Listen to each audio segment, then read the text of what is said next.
Hey, so I said, welcome. So, like, what is this? Like the third episode of the fourth season, the fifth season of Boyd in Trouble?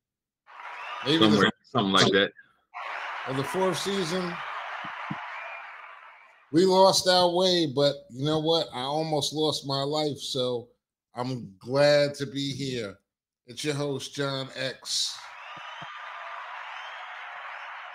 And your man, Grant Lancaster. What up, though? What up, though? Good to see you, baby boy. Good to be seen. Yes, sir. Good to be seen, bro. Mm-hmm. I'm still in shock. You know, if anyone didn't catch the my last episode with me just ranting by myself, saying "Thank God I'm alive," which is really what I should have called the episode. Thank God I'm alive. Your boy ended up in the hospital a couple of weeks ago. As a matter of fact, it's almost exactly 1 month. It's 1 month and 2 days since I got taken away with a high blood pressure and was almost out of here. So here I am, back 1 month later, talking more shit. Yes, sir. Can't stop, won't stop. Get it. Can't stop, won't stop. Some of that, I guess that kind of rubbed off. Some of that rubbed off. Mm-hmm. Yeah. I mean, I've been thinking about the show. I was thinking about a lot of different things. You know, of course, anyone who's had a near close to death experience, I don't know if anyone has come back and been exactly the same with the same priorities and the same types of goals. You're a firefighter. I know a couple of times you might have come close where something might have possibly fell on you. Yeah. So I've been in a couple situations. The worst thing that ever happened to me was falling through a floor. But I've seen people fall off of roofs. I've seen people. One of my boys had a bathtub porch fall on people. Like it's all kinds of crazy shit happen. So I haven't had the like near death quote unquote, but I've been close enough to situations that I understand the value of life. You know what I mean? Yeah. And that's important, you know, as we get up and we go about our business every day. Because there's so many different things that we take for granted while we're here. You know, for me personally, like I was saying to you, I was telling you like pre-show, even as I was getting carted out, I didn't feel as if it was a life-threatening situation. To me, all of the gravitas and all of that comes in afterwards when you're actually speaking to the medical professionals and the doctors, and they're telling you that, yo, you know, your condition was grave. Mm-hmm. Could have actually been out had X gone wrong or Y gone wrong. And Right. you know, you can't, it's like how you deal with that is it's just to me it's like I never really thought it was going to be the end. I guess it's like, you know, and the doctors are looking at right now, they're still trying to figure out how the fuck I was the way that I was. Right. At time. So I think when you in that kind of experience, I think that there's kind of a surreal kind of reality that takes place. Like you know what's going on, but you don't realize how dire the situation is. Like when people say the world slows down, you know what I mean, or you know whatever happens, you know I think that's what that is, when the world just slows down and everything it doesn't seem like it's moving as fast. So to you, it's just, you know, kind of what it is. But to somebody on the outside looking in, like if you've ever seen people in the hospital go to work on somebody, you know, they escort the loved ones out the room because it can look real hectic when people when hospital workers are going to work on the body. Right. You know, it can look really hectic. Right. And I'm sure you had a lot of experience of seeing stuff like that. Yeah. Oh, just Just doing CPR on somebody is crazy. Yeah. Yeah. Yeah. Well, I mean, luckily I didn't have to go through that experience, but it was interesting. I'll just put it. Hmm. It was interesting. It was different. You know, you really get to learn. You really get to see who actually gives a fuck too. That's one thing that's Right. cool. Um, Right. and you know, for me, kind of like made some of my bad decisions look better. I'll put it like that. Right. And really bad. It really depends on the metric of the individual that you're talking about. Hmm. Because today, bad, quote unquote, is not going after the bag, quote unquote. And a lot of times that's what the decisions come down to, either chase the bag or, have healthy relationships. Hmm. So, and these are the choices that people make. I was thinking about the show. I was thinking about how we started with the show, what I wanted to do when I first started this show. And really, it was like a lot of it was really on an artistic tip. Hmm. And that's really what it is. And I think a lot of times during the weeks and, just with the monotony of doing the show every week, you get away from that artistic piece of actually making something that sounds good and makes sense. And another part of it was for us to share our experiences. And that was really the most important thing because, like, you're a brother of depth. People know you, people around New York, and, from around the scene, they know you from maybe things you did in the music business, maybe things that you did that were different, but you have a whole story, Right. you know? Yeah. I mean, but we all do though. You know what I mean? I mean, I guess it's a little different for you and I because you and I have like, I mean, and, Rob, Gene, like all of us. Our stories all intermingle. Yeah, yeah, Yeah. and we know each other like on a like intimate level. You know what I mean? Like we've seen each other up, down, in the middle, sideways, whatever. So I have a deeper understanding of who you are. You know what I mean? So to where somebody may just see your level of assholery and just think that you're an asshole, just period. You know what I mean? I see it and I know Mm. of what you know what I mean. Like I know the essence of that. Right, You know what I'm saying? I know Mr. and Mrs. X. You know right, what I mean? Like, yeah. So I get it. right. And And other people just see it on the surface. right, because I mean, what it always comes down to is the same thing: is that I can't be you and you can't be me. Right. And everyone out there in the street, we can't be who we are, who we would like to be. A lot of it comes in. That's basically the makeup of the world and how we are. One of the things that I learned, or I was thinking about a lot as I was lying on that gurney in that bed, was how people really don't value the right things. They don't. There's no value in those things that we think have value, Hmm. and how we are so lost in chasing these things with no value, and we chase them in groups, which is the weirdest part.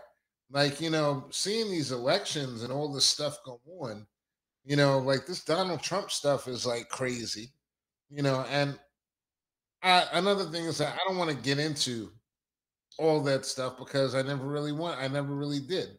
But it's crazy. It's batshit Oh crazy yeah, because absolutely. you got these guys that, for different reasons that are more about inadequacy, supporting this guy. And Hmm. you have another group of people who just have power right now. And they're so afraid to let go of the power, or that they'll lose the power fair and square, that they've decided to run this guy who's obviously mentally not up to it. He's not up to, like, the fight. He may be able Right. to still do the job, but he's not up to the fight. I saw like a cartoon, and they had one guy, and they were saying, "What type of underwear do you wear?" And Biden says, "Depends." You know, but the truth Right. of the matter is that they're both shitting their diapers. Right. Right. Now, I didn't Well, go ahead. in this, it isn't this just proof positive that politics in America is a farce? Because there's no way that you can make me believe that two 80-plus-year-old men are the best candidates to run the country.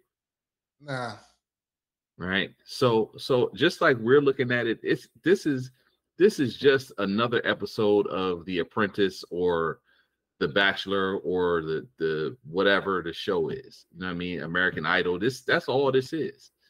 This is a television show. This is something that's manufactured for the drama factor.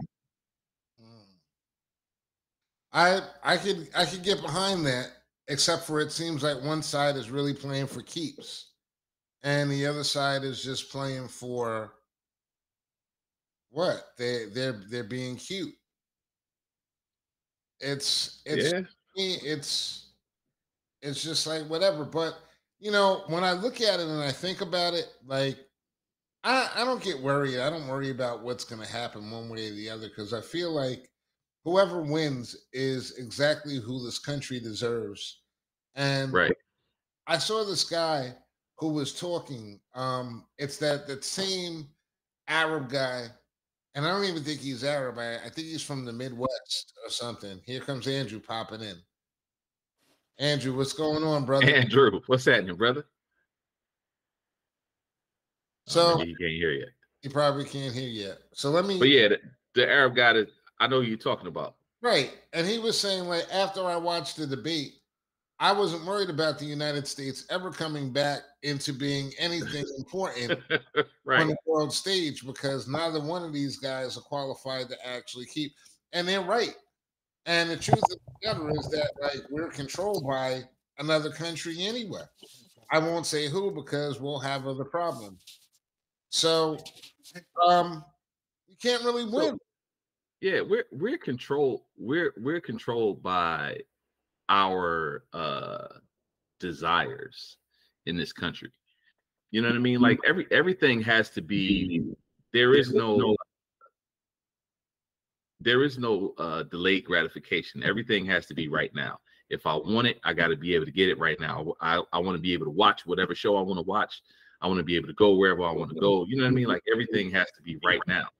So that just kind of feeding your desires all the time just leads to a depravity in this country, and that depravity is leading us to nowhere. You know what I mean? Like it's fucking Armageddon around here. Everybody's chasing the bag, everybody's chasing the broad, everybody's chasing the dude. It's just all, And it's what do Armageddon. I want? And like you said, it's Armageddon out here.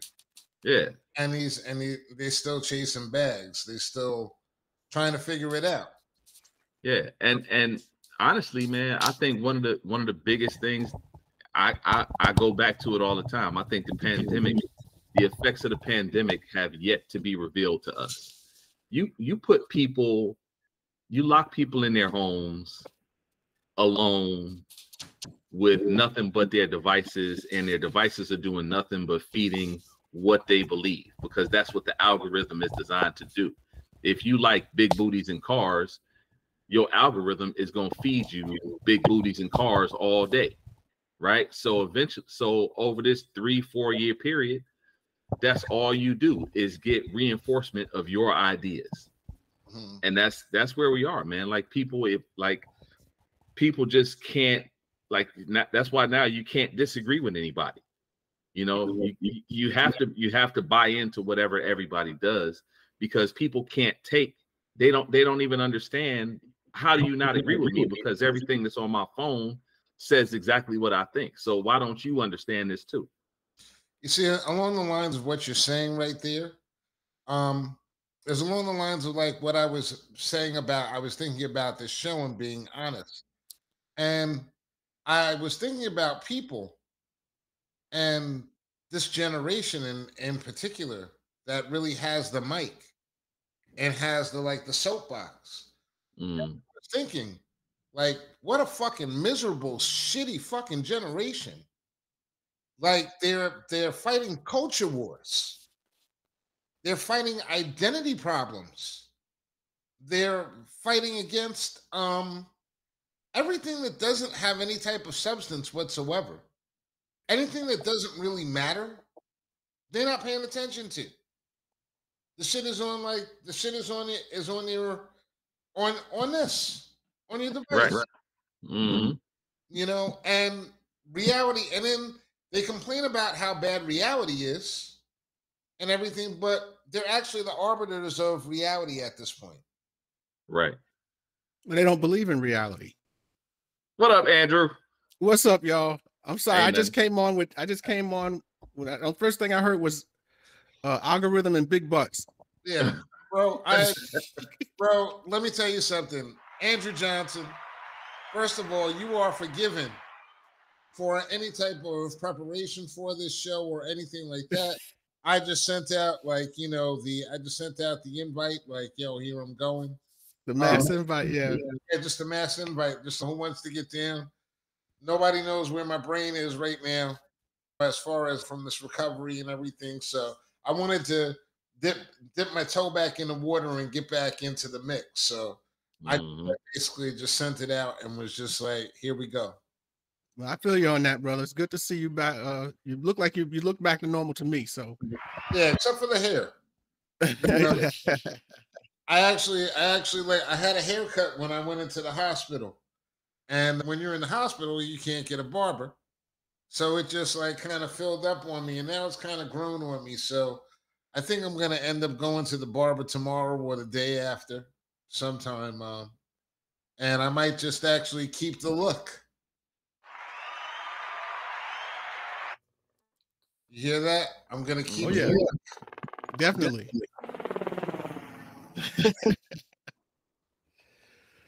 So what we talking about? Oh, we're just talking about people in general. We're just talking about life. Right now, we're just talking about how people really are a bit. They're not really. We complain about everything. We're complaining about everything that's wrong in the world, but they're the ones that are controlling it. We're talking about how bad the. I mean, look. I don't even know if it's. I don't even want to say bad. Like when I'm talking about this election and what could possibly happen, I don't even want to say bad because I think whatever is supposed to happen is going to happen. If Trump is supposed to be dictator and Führer of America, he's going to become the Führer of America. And if black people help to do that, then they're going to deserve to be ruled by a Führer. Well, I'll say this. I think there's a silent constituency of voters out here who are going to surprise us on election day. I don't think Trump is getting 30% of the black vote. I don't think he's going to even get 20 or 10. He might get 10, 15 at the most. Just because you see some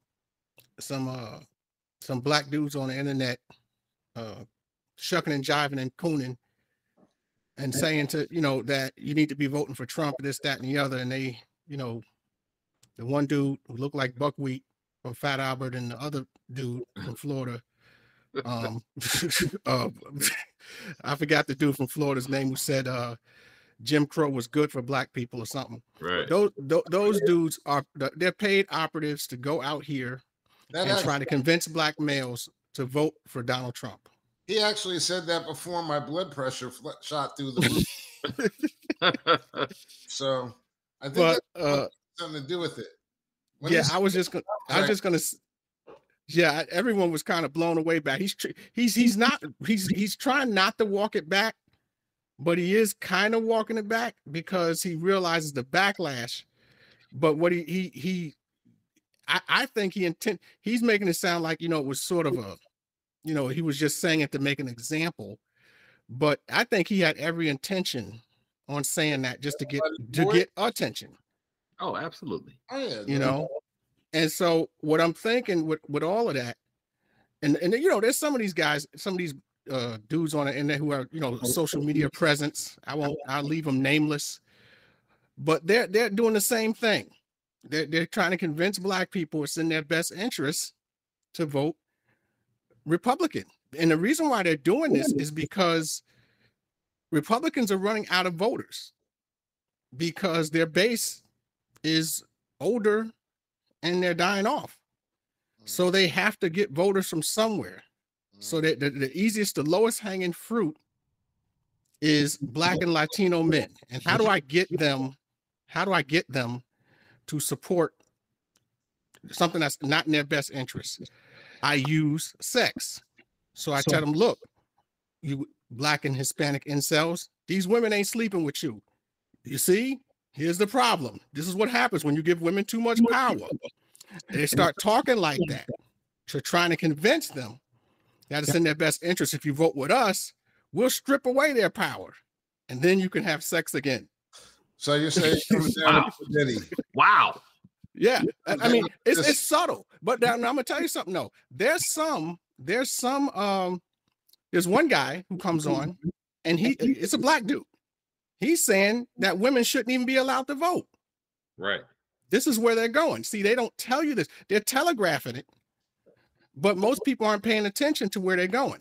They're literally one of the biggest things they will do if they get back into power, one of the first things they're going to do is try to eliminate women voters because they cannot win when women vote. And so that's why this attack.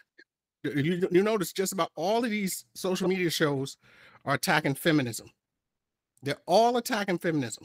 And they're saying all these derogatory things about it, this, that, and the other. And they're doing it because they think the movement has went too far and is no longer in their best interest. I look at it like this. If there's a girl out here who don't want to get with me or don't want to be or sleep with me or whatever the case may be, and she likes the other dude down the street, have at it. I mean, I'm going to get somebody. So why am I, I'm not going to sit up there and worry about that. It doesn't bother me one bit. But all of these guys who come on these shows, who are running some of these social media platforms, they're all, and I'm willing to bet that they're getting money. They're getting money from somewhere. I'm not saying what type of payola. I just think that because these guys just showed up out of nowhere. They give them commercials. They give them platforms. Yeah. You know, if you're getting views, somebody's paying for those views. If I wanted to make this show a bigger show, all I really do is just pay for more advertising. Yeah. And then the show is bigger. So if you've got a corporation which is paying for the advertising, or somebody that's like, throwing that commercial in there with those great terms, then they're buying whatever it is. The media can be bought now. Media, well, you know what, John? Let me just say this real quick. Before, back in the day, say 20 years ago, in order to get a book on a bestseller list, it'll get picked up by some type of a think tank group or whatever. And what the think tank group used to do is they would buy about 30 or 40,000 copies of the book, buy a whole bunch of them. Some of them they would hand out to their groups when they had conferences and things like that. But the rest of them, they would literally set on fire and burn them. And the reason why they would do that is because they want that person to get on the bestsellers list. Because once they get on the bestsellers list, they can do the media circuit. Mm-hmm. Well, now that we have social media, they don't have to do it that way. They just got to do a lot of bots and stuff like that to get their listeners up so it can get in the algorithm to where more people can see it. Mm-hmm. And then, so that's the new plan that they do go with right now. Yeah. So it doesn't matter about talent. Doesn't matter about message. 20 years ago, I was a super friend doing Black Planet, which was where we could all talk to each other. You could do dating on Black Planet. You could do politics on Black Planet. You could have conversations with just Black people on Black Planet. And it was us. It allowed you to blow up, and the algorithm didn't matter. Now, all the algorithms are controlled by Facebook, Twitter, TikTok. That's why Twitter, no matter what, Elon Musk, he didn't care how much money he paid for it. because he got the message delivery system. The message Right. delivery system is what it's about. It's not about it's not about necessarily the message of the individual. It's the delivery system. The message comes from the person that owns it. If you own it, you can purchase the message, which is why people have such a hard time with media as it so exists right now, with only giving one side of certain issues. And that's what the world is. That's what Gaza is, for example. You get one side. If you want to hear another side of that, you have to go to TikTok. And even on TikTok, they've kind of like strained that out a little bit more and everything. That's just basically what it is. But go ahead, Grant. You have something you want No, because I was just thinking in the media, to me, it seems like mostly what you get is opinion. I don't think the media is necessarily about facts anymore. It's about getting the story out first and having and like clickbait. So having the best opinion on it. yeah. I don't think it's necessarily about the facts anymore. Well, you don't get to like make a decision as to right or wrong. You're trying to join a group. You either join in the left group or the right group, or the center group or the independent group that Right. is committed to not getting in the way of saying anything that's going to upset the left group or the right group. You see, the independent group, it used to be the outliers. And sort of like what Andrew was saying a second ago, you brought up something that was my whole theory of college in 1987, which was pussy rules the world. The women rule the world. If you want to be happy, if you want the men to be happy, back then we could actually, when we were in school, you could actually spend time with the woman without having to have $500 a week coming in, which would have been about the amount of money that would have been a good salary back then, right? 500 Hmm. a week in college, right? So we would have 500 a week back then, and then we would have, but we didn't have to do that. So the world was a nicer place, and women exerted their power differently. Now you can't get none. So the men are mad. They want to make the women give it up. That's what the incel movement is. That's why they're trying to recruit the black incels, like Andrew said. And the women are just like, they're just not there. They're not interested in it. Because look at all the things that they're losing. If you're a liberal woman, you've lost the ability to decide whether or not you want to reproduce or not. You can't make a bad decision on a Friday night because, like, on a Saturday morning in most states, you can't even go and get a morning after pill. Right. But is it that they like women are out, or is it that women are making a different choice and a choice that they've been guided to make?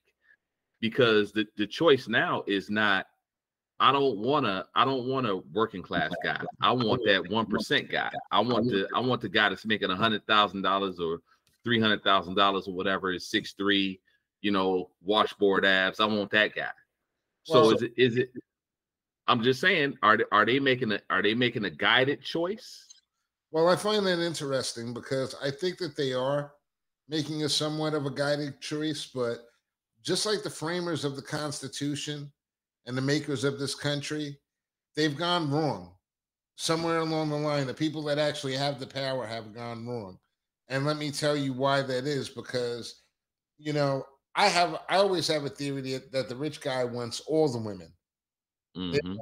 they want unfettered access to the creme de la creme, no matter where they come from. And any dictator and despot has the same type of thing. There's rumors like that with Gaddafi when he was running his country. There's rumors about that with the Shah of Iran and that regime beforehand. Men always want the pick of the litter. Rich men always want the pick of the litter, and that's But, what. but John, let me say this real quick with that. The problem is that, and Grant had mentioned this a while back when we was on a different show episode. If you got 80% of the women chasing after, say, 10 or 15% of the men, what the problem that the women are running into is that the men that they're all chasing after, because they have so much choice, it leads to demonic behavior. So you start to see it play out on television with some of our recording artists, with NBA, NFL type players. You start to see this happen, and while they're have the best chances to get married or get with a dude that's gonna, may not have all those kind of resources, but got something. By the time they make up their mind, it's kind of too late, and so they're Well, stuck. well, it's interesting because you jumped right over where I was going to and got right to the no, seriously, you got right to the consequence. I was still going into the Okay. cause as to what it is because like the rich guys, they have kind of terraformed this thing and made it such that they are the alpha man. And it started with the tech nerds, really. If you really want to give them credit, congratulations, tech nerds. You know, successfully fucked it all up. So now these women, they only know this one thing, and they were only chasing after these guys, this, 20% of guys. And what you're saying is that because when you're in that 20%, you're saying that the disease of douchery starts to come about with those men, is what you're saying, Andrew. In effect, correct? Yeah, well, it's like if you got 10 or 12, 10 or 20 women chasing after you, calling you, doing all these different things, of course you're gonna you're gonna be like, okay, I want you this time tonight, this one here, I do you. It creates that. That's why you see a lot of these, whether it be like a recording artist, like I said, whatever, they have all these children. Mm-hmm. And they, with different women and different things like that, and they can't be in the house, in every single house. They're running around just making more babies, and the women. One of the things is what messes women up is like sometimes they'll get this thing in their head. Well, once he gets with me, he's gonna change all that behavior. He'll change. The magic box theory, basically. Yeah, But it doesn't work that way.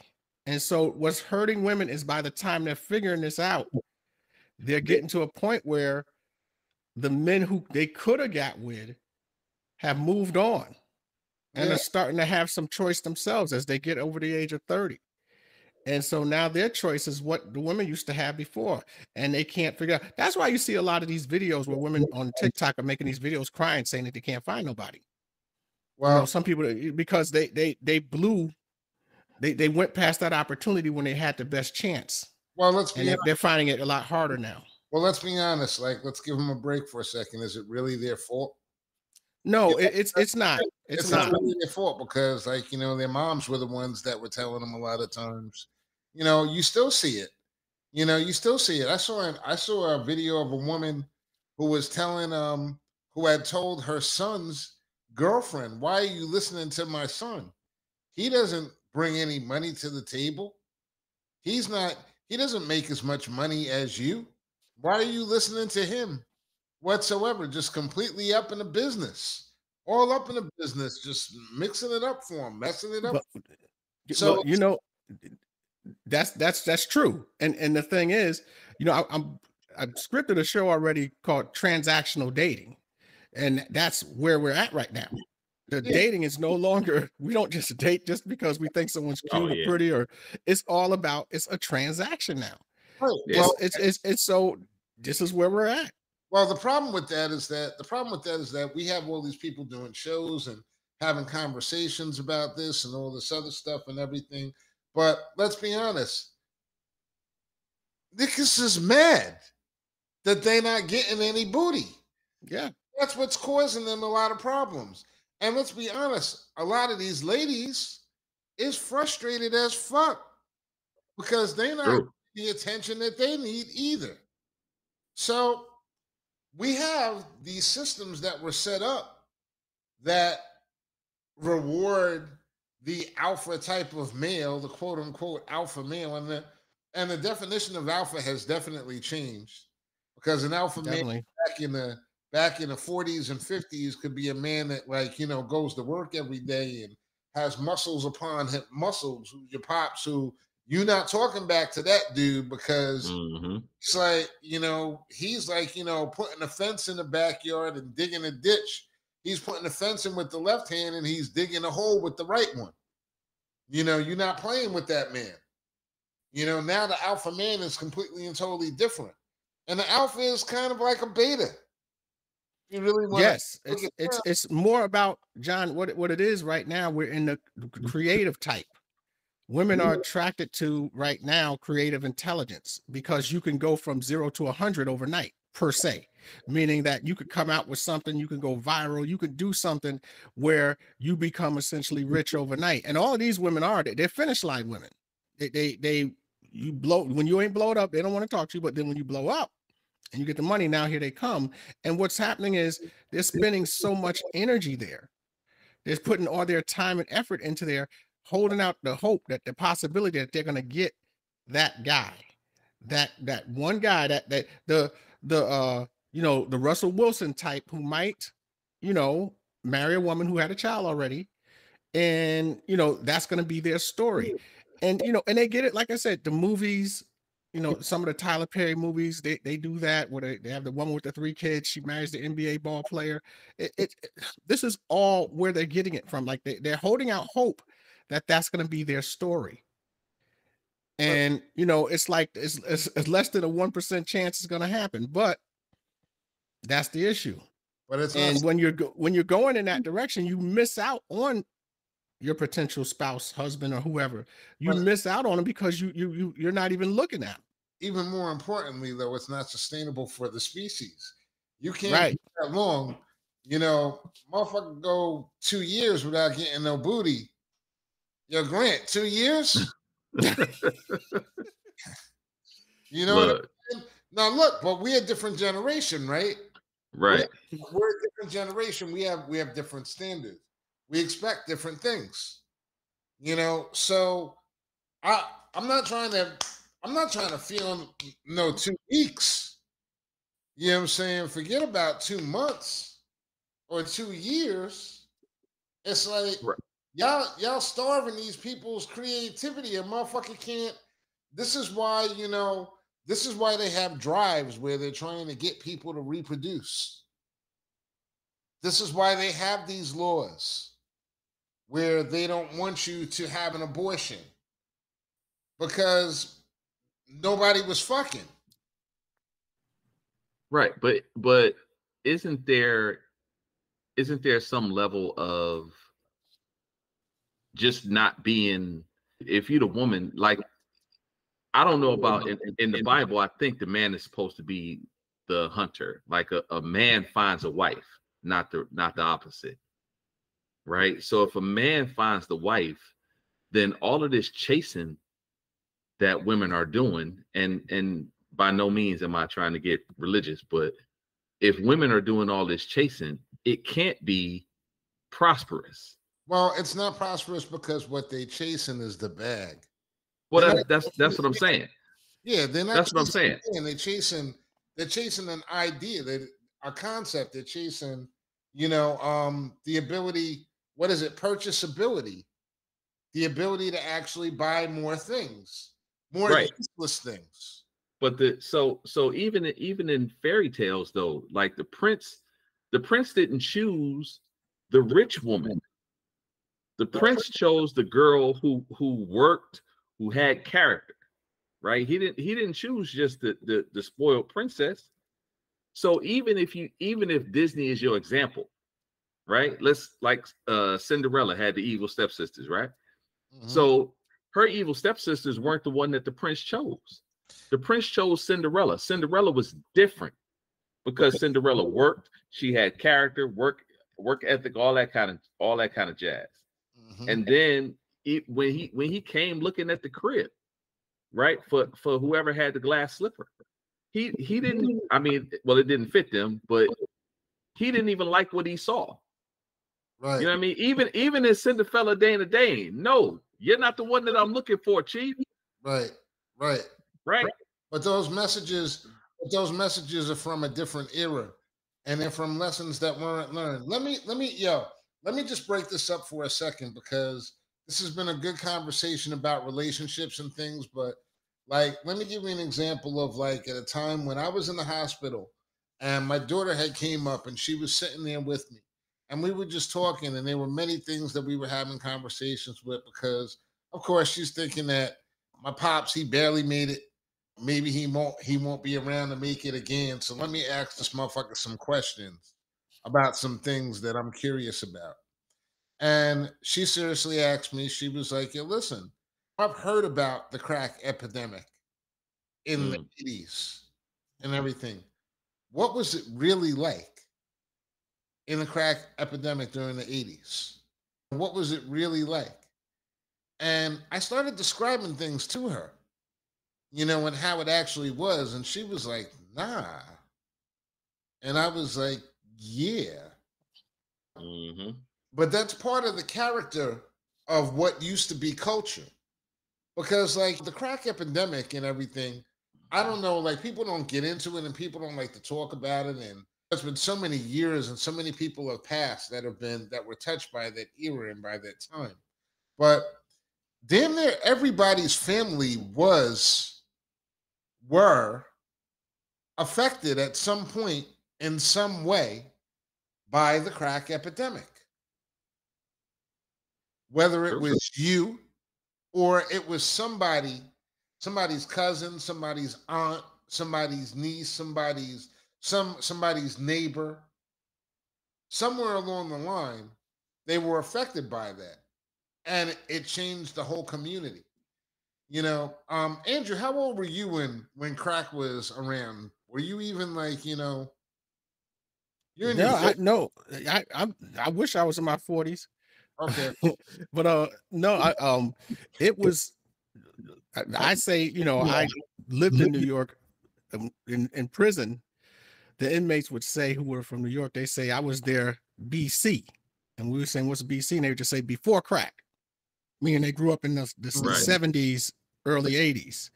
When crack hit, I want to say maybe just getting into high school, you know, around that period of time. And I do remember, because the drug was a lot more potent back then because it wasn't chopped up. And so the horror stories that you're relating to, John, is, people were doing some crazy stuff on that drug. It was like they would escape from a mental institution when they was getting high back then. And it was New York was a very dangerous place, and I'm sure Detroit was too. I mean, but it was initially dropped in New York and LA, and then kind of just spread out. But in New York, I remember when it did first hit, and we were hearing some of these stories, and I just couldn't believe it. I mean, it was like the stuff that was happening with people on crack was so scary. I didn't even want to go nowhere near it. Right. I mean, I literally, I was like, that Absolutely. I don't want to be high like that, you know. So it was because and you've seen so many people go down, whether they got some, the mandatory minimum prison sentences, they got took out, OD, whatever the case may be. I mean, it just you've seen. I literally seen women who, on a scale of 1 to 10, were like 9s, got on crack, and you didn't even want to look at them. I Became mean, twos. yes, they became 2s, exactly. Mhm. So, yeah. Grant, And do you go ahead. just consider this. Just kind of pulling it up to 2024. Let's say crack hit in 84, just to use the 4 for an even number. Crack babies started being born in what? 88, 86, 80, 87. okay, 87. So those crack babies that survived, some of those crack babies have mated with other crack babies. And those people are now probably 17, 25, somewhere in that range. So when you look at this generation and you start talking about how different they are, why do they act the way that they act? You know, maybe some of that is just the results of that crack epidemic. Mm. It's You know, more of a cognitive decline issue. Just me being a retired substance abuse counselor. The crack baby thing was more geared to try and scare people a little bit, because generally speaking, crack babies don't, when you saw them on TV shaking and doing all that stuff, that's not, cocaine is not a withdrawal drug. Right. So that was more, I won't say staged, but it was over exaggerated. But the cognitive issue, Grant, is what matters, because there was definitely some cognitive decline, or some issues with that.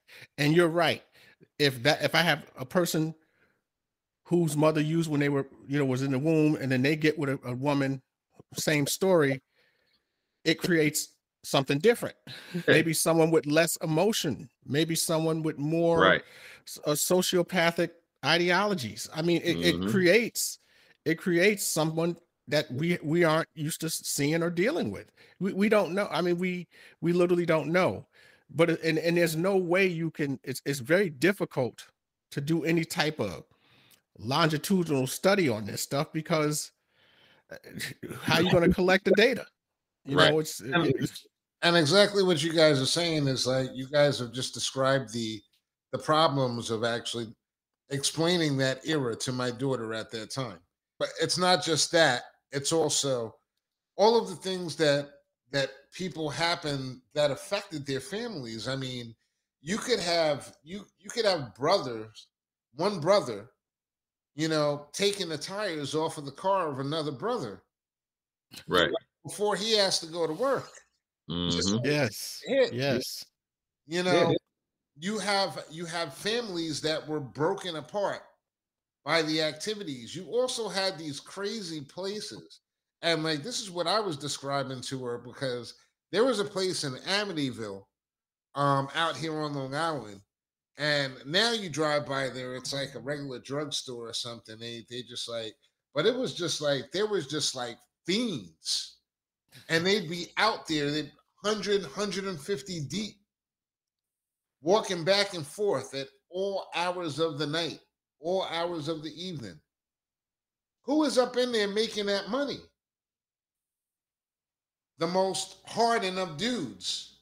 right. But also, we have the stories of what happens. We have the BMF. We have the powers, that go back and they tell those stories and everything. But what about the stories about those families what about the guy who didn't get to work because his brother stole his tires? How fucking demoralizing is that, to see your family and your loved ones, to see your sister, to know that your sister's around the corner, who was a beautiful woman, who was a 9 just a week ago, and everything. And now she's around the corner with your arch enemies and their brothers, running trains for like, $3 and $4. This is what the crack thing, this is what crack did. It actually was the beginning of the breaking down of the family. And you saw things differently. And we don't. Well, John, you know what happened? This is what happened during that era, that late 80s. The female prison population went from practically nothing to something, to where they were the fastest growing demographic in the prison system in the 90s. So not only now, before in African American culture, our concern was taking the dad out the home. Now the dad and the mom was gone, and grandma or auntie or somebody else was raising the child. And when I tell you, when I working in the system in the 90s, when I first started, there was the amount of women coming in, the women that were in there, most of them were it all was drug related type crimes, either using or selling or having a boyfriend or something along those lines. They were all drug related crimes, and this was all during that era. And a lot of women got completely taken out of home, and majority of them already had children. So it created this new generation.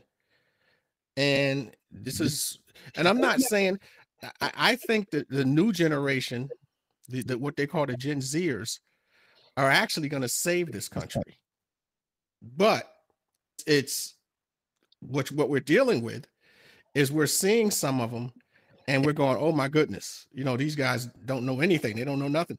But they're going to, because if you go back in history throughout the United States, since its inception, every fourth generation has came along and changed something, and it was a dramatic change. If you go to the Revolutionary War, then it was the Civil War, that was the fourth generation. Then it was World War II, that was the fourth generation. And now here we are 80 plus years later. This is Gen Z now. Okay. So even though it doesn't look like it, I wouldn't be surprised, is what I'm saying. Well, I hope they get cracking, and I hope they beat the robot overlords. Right. At this point, hell yeah. Like, the odds are not looking very good right now. I'm just here for like back support. I'm sort of like, the fullback on the football team. I'm almost damn near obsolete, but we're still here. So listen, fellas. 51 minutes. We're almost out of here. Is there anything else that you gentlemen would like to say before we go? I'd like to thank you both for showing up. Once again, my return from the other world, from the other region. And I just want to have more fun with this show and with everything in general, period. So I think that you're going to see a more open and maybe available. That's kind of scary. Grant, that's scary, right? Available X. Hey, we all gonna deal with it. We'll take it as it comes. All right. Well, y'all gonna have to take it as it comes. False. I am. False. I'm like, listen, I'm chilling right now. I'm here, and like I feel like I'm on borrowed time. According to what they're telling me, I was on borrowed time. So it's like anything from this point on is a bonus. So, woo, that sounds like trouble. Anyway, hey, live every day like it's gonna be your last, and then just get it all in. Flying out here, Mr. Andrew Johnson. Thank you for showing up. Absolutely, man. I wish I could have got on earlier, but I made it. Hey, have a happy 4th of July. Listen, we're gonna keep having this. I don't know if I'm going to do it every week now. I might do every other week. I may just do some guerrilla stuff. I'm not really feeling like a schedule right now, to tell you the truth. Like after coming back from this thing, that's the one thing I'm not feeling. I'm feeling more like bonsai. That's what I'm more like bonsai. Like I drop when I want to drop. I don't necessarily want to keep on a schedule. I don't necessarily want to stick with whatever other people are thinking about, whatever they're saying, whatever. Don't really care. I just think that we should all be doing the right thing. If there's one thing I came back with, I just think that this world is we're a bunch of people that really knows what the right thing to do is, but we really refuse to do it. Grant, you had an example during the show that I wish I had written down. That was an example of us doing the wrong thing and knowing that we should be doing the right thing. And I'm just not here for the excuses. I'm here to watch it. I'm here to watch it. I think that's why I've always seen everything up close, all these crazy things and these crazy events. And I'm thinking that maybe my job is just to like actually experience it and see all these people up close. These famous motherfuckers that are world shakers and everything. Y'all know who you are. Mm-hmm. And I'm still seeing I still see what it is. And just living, B. Just living. Look, just remember, there's no sex in the champagne room. No sex. Just remember that. Yeah. If you keep that in mind, and everything will be all right. Listen, I just got to get in better shape here. They got me temporarily on this insulin. I didn't realize that people were taking insulin in order to lose weight in this country. But apparently that's where a lot of the insulin shortages comes from, people who are trying to lose weight. And I can't figure it out because I've done nothing but gain weight. So that shit won't work for me. The second thing about that is that as far as that's concerned is that I can't wait till I can just start exercising full time, getting it going. So anyway, You'll be there in a minute, bro. I'll be That's there. it. I'll be there. Born in Trouble. Andrew Johnson, host of what is the show again? The 313. 313. The 313 Men, Money, and Marriage.